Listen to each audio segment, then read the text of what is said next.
Welcome back to Weekend Today. The stereotypical Australian family is changing dramatically, with the Australian Bureau of Statistics revealing more people are deciding to have children later in life or not at all.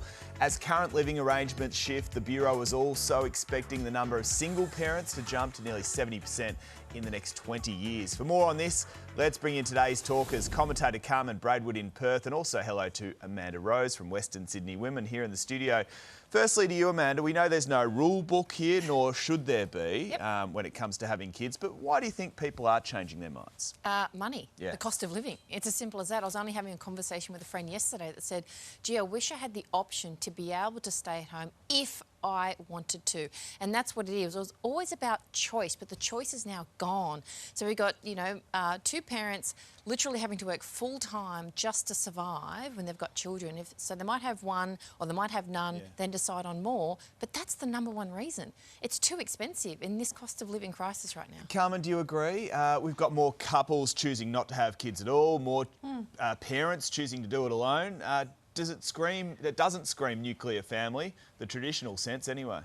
No, and I think there are a lot of figures that are very reflective of the changing way that we break up as well, right? Those conscious uncouplers who decide to co-parent Gwyneth Paltrow and Chris Martin style have changed the data here. And when we do separate, the single dads are setting up their own home with the kids, and we're seeing that come off. And yeah, look, I think in terms of deciding whether or not to have kids, there's something to do with the fertility rate and leaving it too long, which is also playing out there, even though that's not in this specific set of data. OK, let's move on this morning. More than 5 million people tuned into the NRL State of Origin clash at the MCG this week. The game's success at the home of sport has renewed some calls in AFL states for them to revive State of Origin, an idea proposed by the new league CEO Andrew Dillon. Carmen, you live in an AFL state. Is there an appetite for Origin footy there?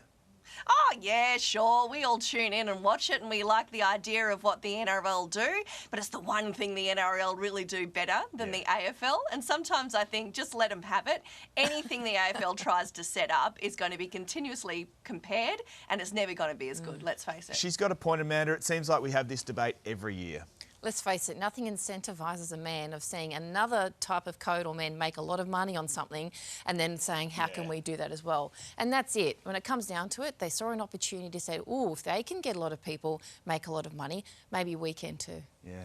Hey, in other news, ladies, it seems teenage boys are switching the Lynx Africa for cologne.